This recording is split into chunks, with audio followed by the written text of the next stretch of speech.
Okay, good day everyone. So we will be discussing is the part 2 of our OXMAC. Okay, so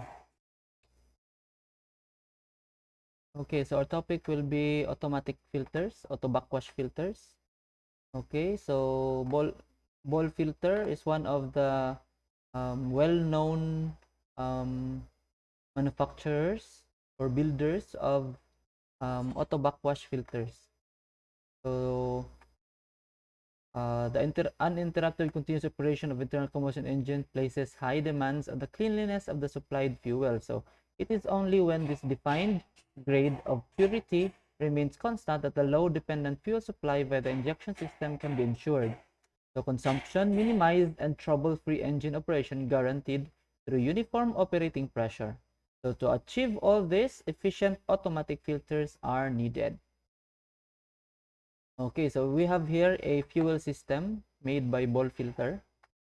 So from HFO and DO, dadaan ng changeover valve and then pupunta ng mga filter, simplex filter lang with a supply pump and then outlet papuntang mixing tank.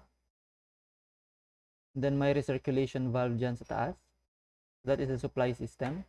Next, sa mixing tank, usually dito meron tayo dyang ang flow meter para malaman natin kung ilan na yung nakonsumong fuel makina.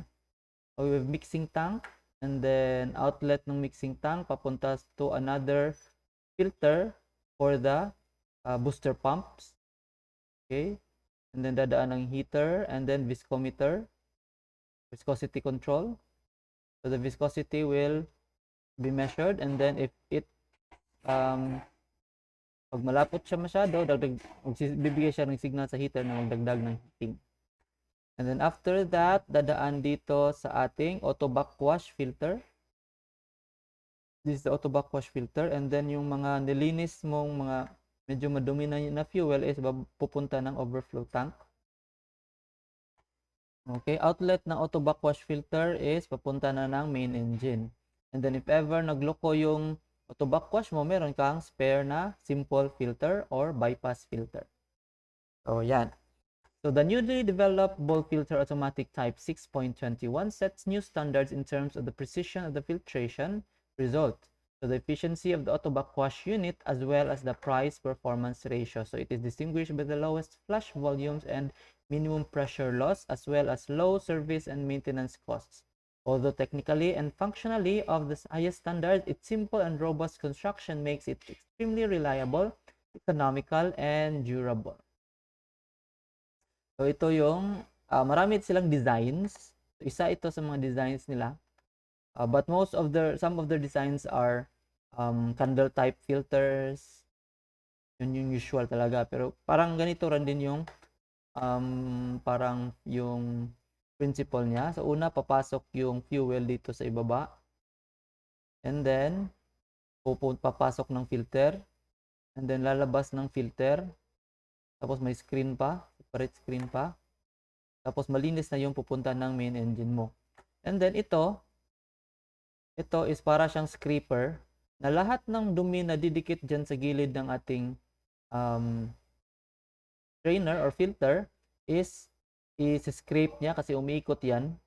Pag ikot ng scraper, lahat ng nakadikit sa gilid is scrape niya and then pag na-scrape niya yan, papasok yan sa gitna ng scraper mo. And then, pasok sa gitna and then lalabas doon, papunta na ng overflow tank. So yun, medyo madumi yun, papunta ng overflow tank. So automatic siyang umiikot at umiikot. Okay? And then meron tayo ditong differential pressure. Diyan. So pag nakita niya na pantay yung pressure ng inlet at outlet, ibig sabihin malinis pa yung filter mo. Pag medyo nag-block na dito, so medyo bumababa na yung pressure ng outlet, so mag-indicate dito yung color red, ibig sabihin nagkakaroon na ng dumi sa filter. And then pag pulang-pula na talaga, so mag-aalarma siya and then sasabi sa mga engineer na kailangan na siyang linisin. Yung iba is may parang relief valve pa na pag madumi na talaga yung filter, iba-bypass na niya yung filter and then didiretso na siya. Yung fuel dito, diretso na sa outlet. Pero dito, wala namang nakita. So, okay. So, ito yung differential pressure indicator niya. Pag dudumi na yan, so, lalabas yung pula. Pag pula na lahat, ibig sabihin 100% madumi na talaga yung filter. So, alarma and then magba-bypass. Kung may bypass yun.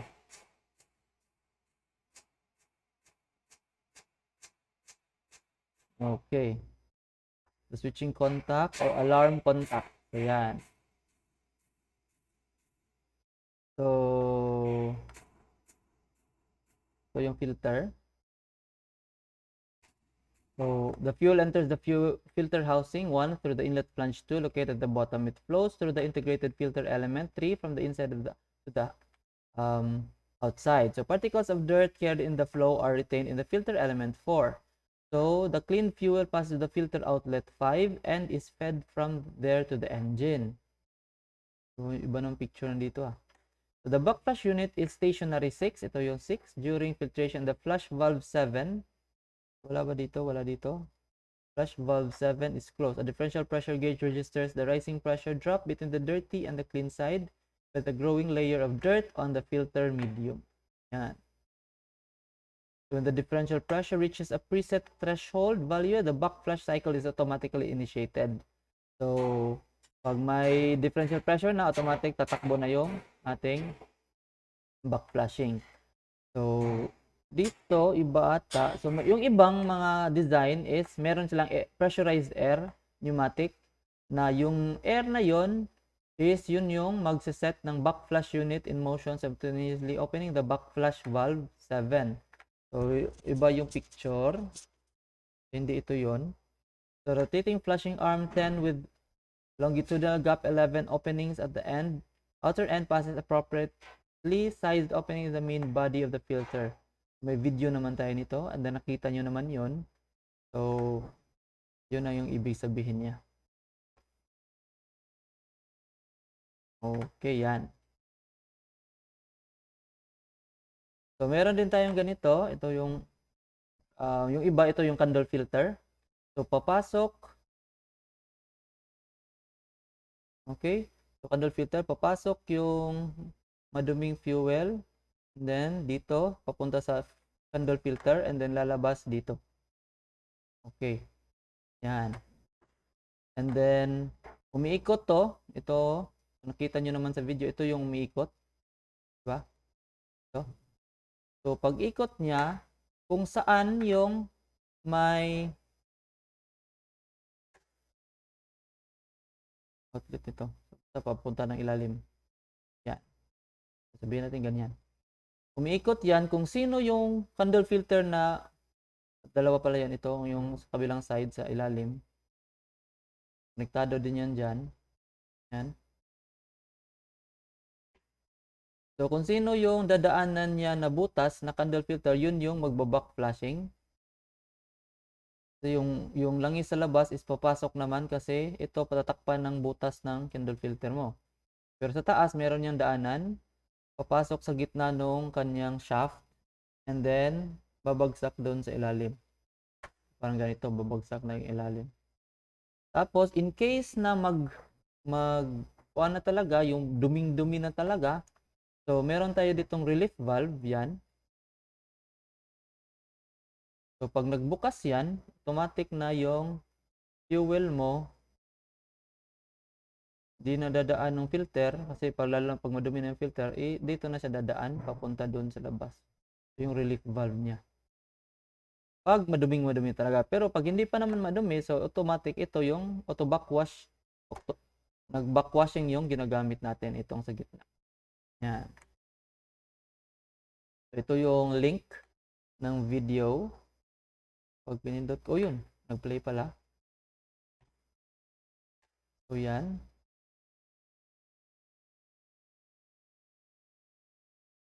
Okay, ito yung ibang mga design nila ng auto backwash filter. So, yan yung nasa loob. Mga candle filters yan. Yun. Papasok yung maduming fuel sa ibaba. And then doon pupunta sa mga candle filter. Tapos lusot sa taas. Maiwan yung dumi doon sa candle filter and then malinis na yung lalabas. To the point na pag pumula na yung inyong differential pressure, madami ng dumi, automatic magbibigay ng hangin mula dito. Bubukas yung drain or back flushing valve. Bibigay yung hangin dito. Yan. And then itutulak lahat ng maduming filter doon, yung mga dumi, tinatanggal at binabalik doon sa overflow tank. And then, ulit magpupuno na naman yung hangin. So, yun yung auto backwash niya. So, depende kung saan yung nakabukas na auto backwashing, so yun lang yung lilinisan niya. Hindi pwedeng sabay kasi tuloy-tuloy yung paglilinis ng filter. Yun. Okay, meron pa tayong isa. Okay, yan. Another design naman.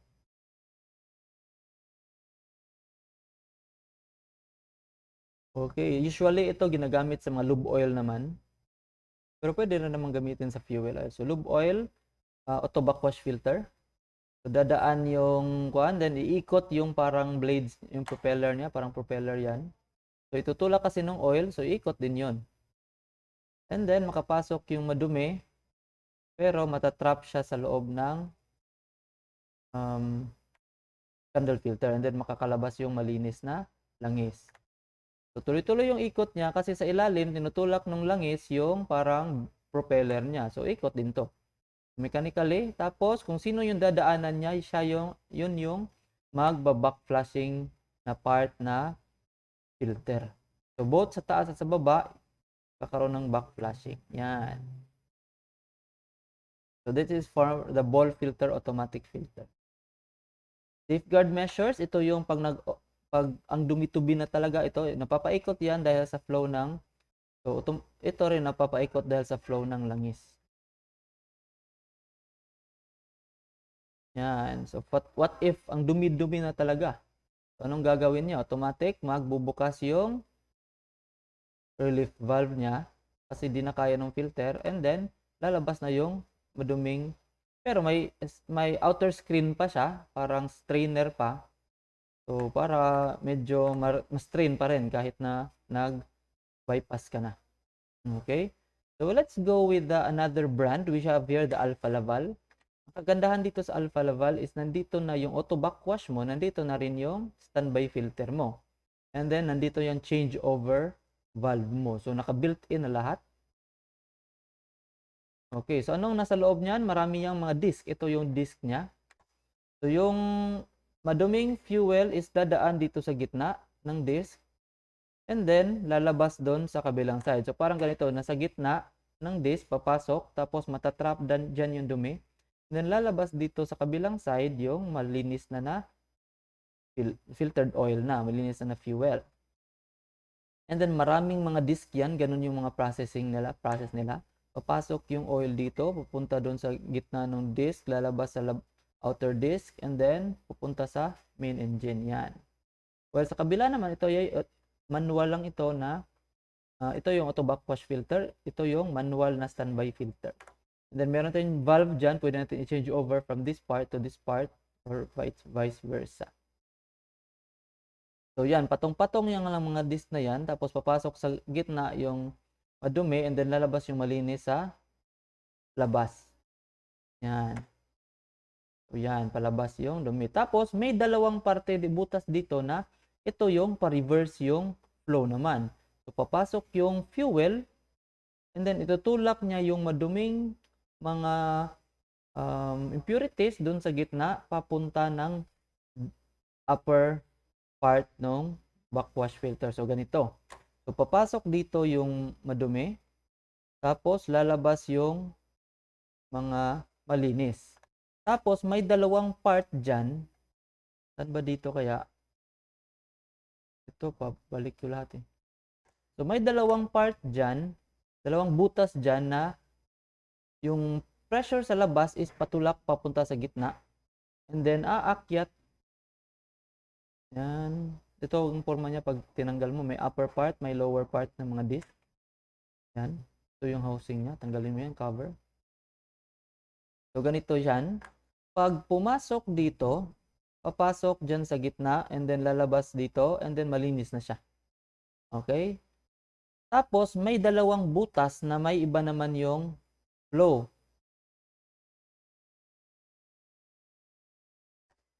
So, ito naman yung flow sa dalawa. Dalawang butas dito. Galing sa labas, di ba? May mga langis naman dyan sa labas. Galing sa labas, papasok naman yung oil niya. And then, papasok dito sa gitna, may butas yan. And then, pupunta dun sa upper part. Bago lumabas yung sa upper part, papunta na yan ng overflow tank mo. O depende sa barko kung saan yan pabalik. Okay? So, yan. Ito, unfiltered oil, papasok dito sa gitna, lalabas dyan, papunta ang engine. Tapos, yung dalawang butas is pa-reverse yung pasok yung oil, and then dadaan dito sa butas, pupunta dun sa taas, and then lalabas doon pabalik ng tangke. Pero filtered oil pa rin yan, may mga oil pa rin dyan. May mga dumi pa rin dyan. Pero wala na yung dumi sa ibaba, nandun na sa taas, di ba? Nalipat na dyan. Yung gagawin mo na lang is bubuksan mo itong drain valve. Every duty, mag-drain ka para lahat ng dumikit dyan na madumi is lalabas dito. De-drain mo yan dyan. Okay? So, ganun. So, manual yung drain cock mo. Yung iba, baka meron na ngayon, yung automatic na yung drain cock. Baka meron din ganun. Pero dito is manual siya. So, manual mo siyang i-drain every duty. May video dito. So, di ko naman yan. You can look for that video na lang. Hindi masyadong kita yung sa video kasi hindi masyadong ganito yung kita. Okay. So, dito naman tayo sa maintenance. So, how to clean very fine filter elements. Kasi itong mga filter natin dito, yung disc, tapos yung candle filter, fine filters na yon. So, hindi rin yun madaling linisin pag buga-bugahan mo lang ng hangin. Diba? So, mas maganda, mayroon ka ring way to clean it very efficiently. Okay, pag wala kang mga special equipment, yung ginagamit lang naman doon is yung nozzle. Hindi ito, hindi ganyan. Yung nozzle na hangin yung lumalabas. Tapos, may part siya na may hose na. Yung hose naman is, habang lumalabas yung hangin doon sa nozzle niya, is may part din na humihigop siya ng tubig na may sabon.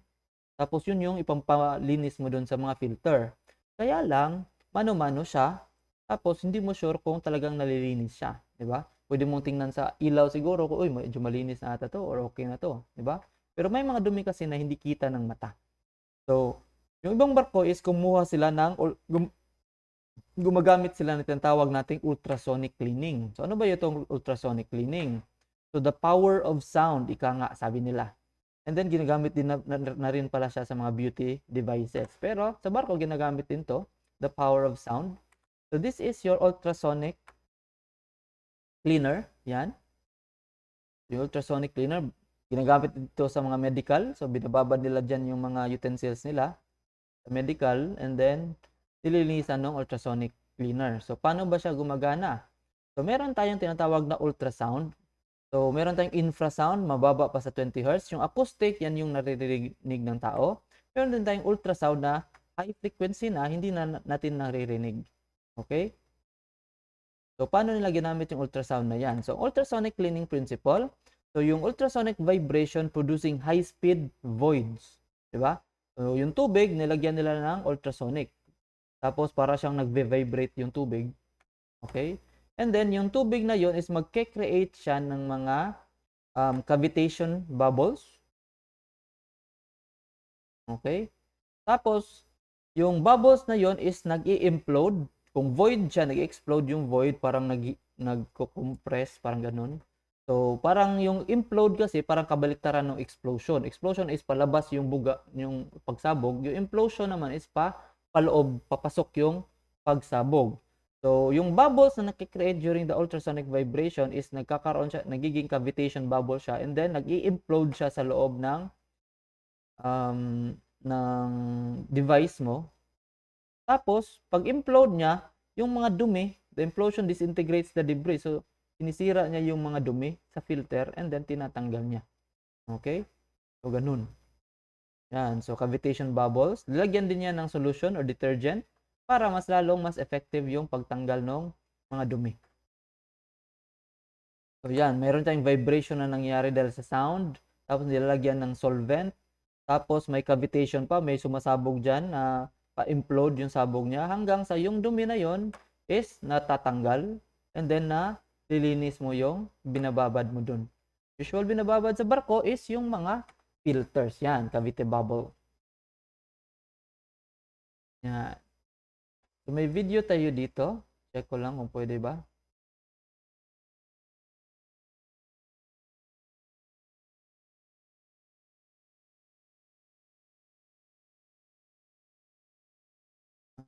Okay, search na lang yung video. Ayaw. Okay. So that's it. Thank you for watching. So that is a short video lamang, and then I hope you learned something and see you on our next video.